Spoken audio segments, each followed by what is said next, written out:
For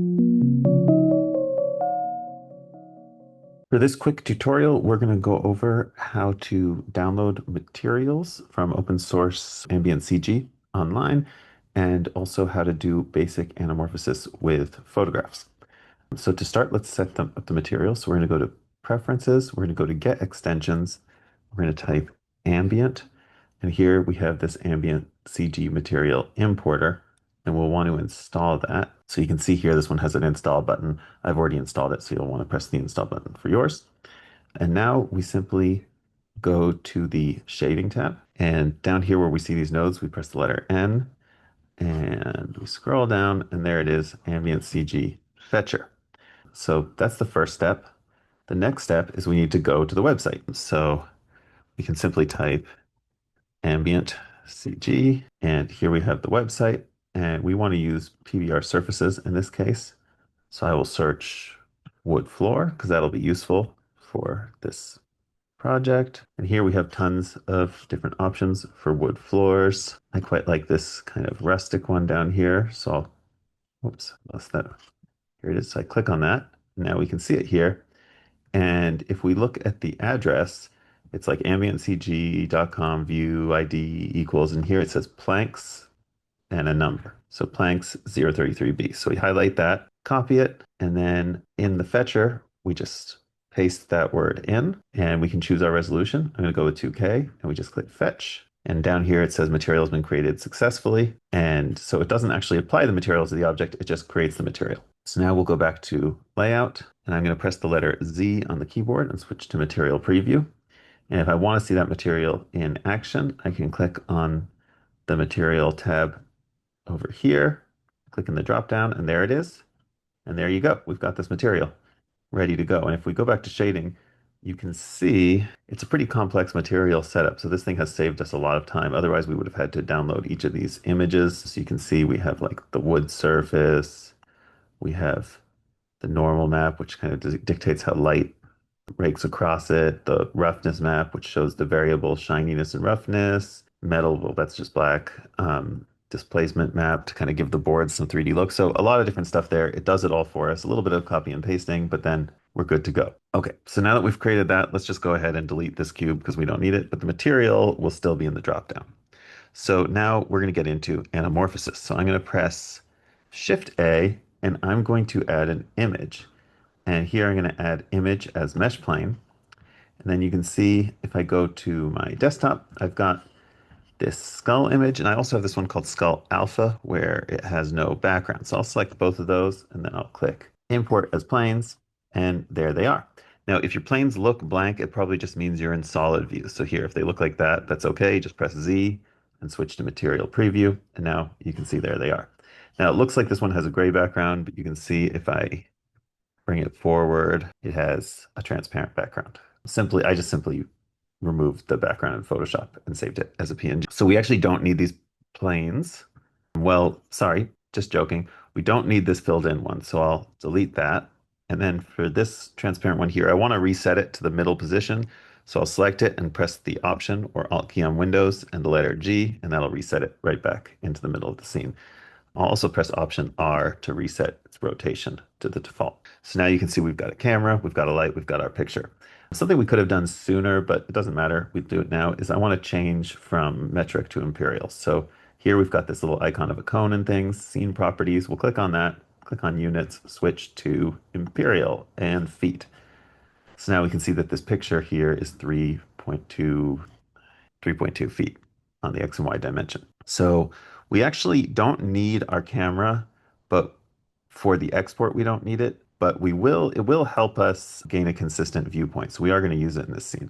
So the first thing I'm going to do is I'm going to click on the camera, and then I'm going to press Option and G and Option N. So we've just reset the camera's rotation and its position.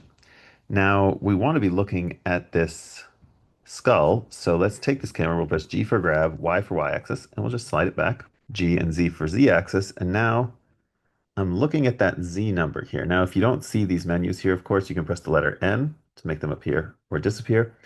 And, if our person is 6 feet tall, their eyes are probably five, 5'7" off the ground because your eyes are not on the top of your head. But assuming that our person is kind of like some more average height, let's just put the eyes at like a little over 5 feet. That looks good. Now I'm also going to press R and X and 9, 0, which is just rotating our camera 90 degrees forward. So if we press on this camera button here, you can see there is our view through the camera. So we have a nice perspective. Great. So now I'm going to take this skull image here and I'm going to press G for grab, Z for Z axis. And you can see I've already moved it. If we look over here, zero point 0.3 feet, which is way too much. So I'm going to do undo. I'm going to press G again, Z for C axis. I'm going to hold down Shift so I just get fine motion. And yeah, like 0.6, that's good. We want it to be 0 point something. So it's just a tiny bit off the ground.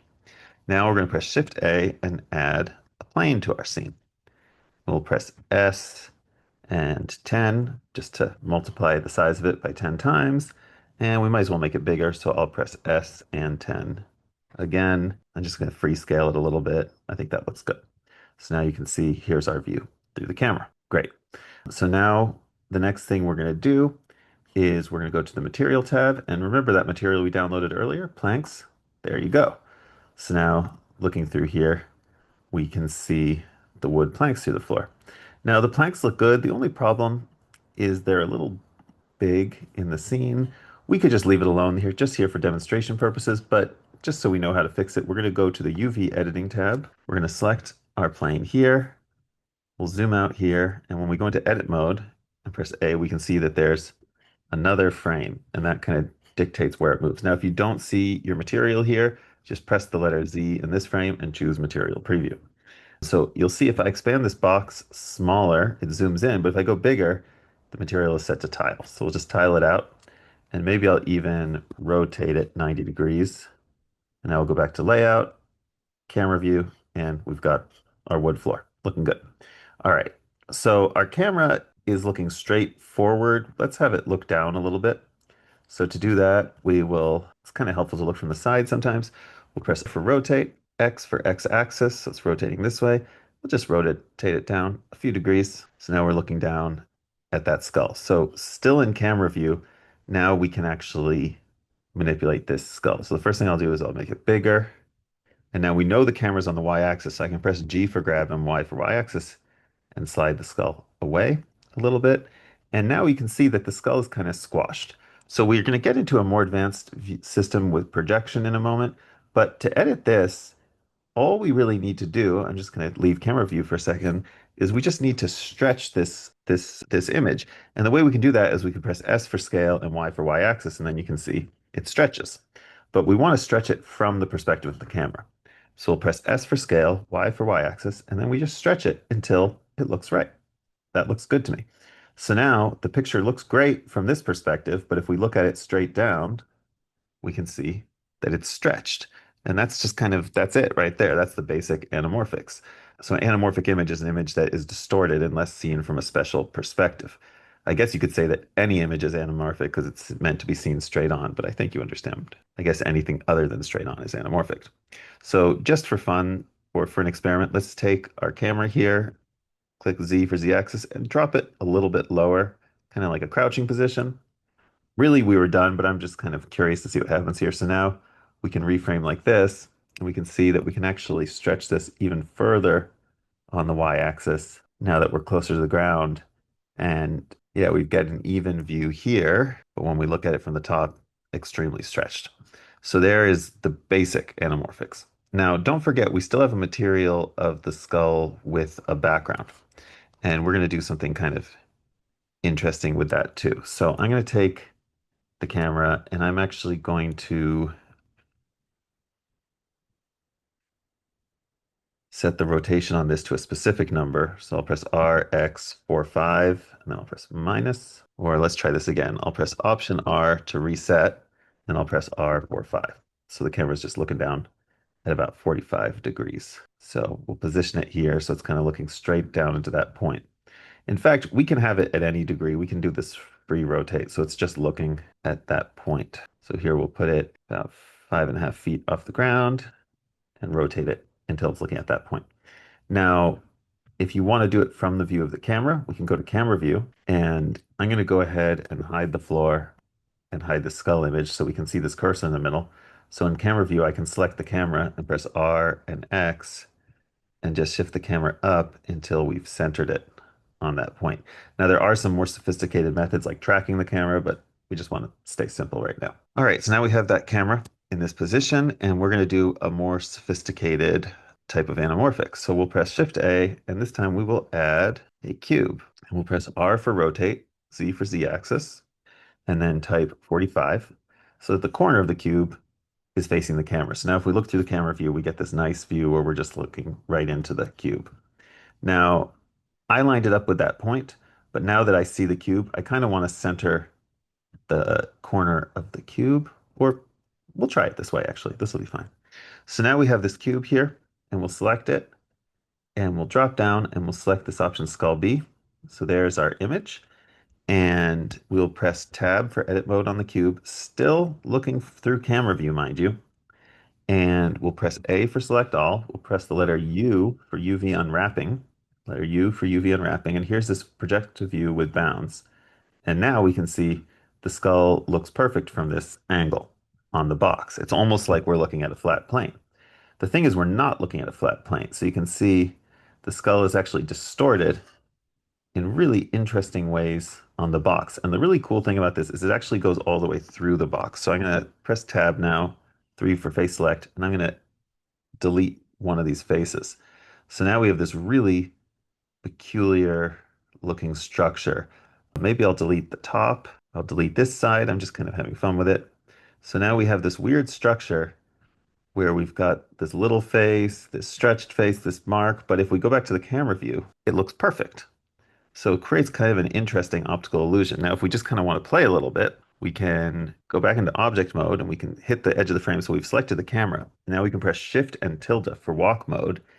And we can press, the WASD keys to navigate now. And if I press A, you can see, or D, you can see as I go off, the image kind of falls apart, but then it comes back together right at the perfect area. Now, the reason we did the manual stretching for the first anamorphic is for some reason I find that when doing anamorphic distortions on a 2D plane, just stretching the image manually gives much better results than doing the projection mode. But in a 3D perspective, the projection mode works almost flawlessly. So I'm not totally sure why the discrepancy, but it is a pretty interesting effect. Now, one more thing we can do that's pretty cool, go back to camera view, is we could select, I'm not actually going to animate it, just going to rotate it in front of us, but you can see if we rotated this on the Z-axis, you get a pretty interesting result here where the image kind of falls apart and comes back together. So using keyframes, you could animate that. And that's just kind of a matter of choice, whether you want the anamorphic illusion to come apart and go together through animation or moving the camera. Next, we'll have a slightly longer demo, which goes over how to create this anamorphic effect on a 3D sculpture in a room with a hallway. So we'll have a little bit of architecture in the mix too.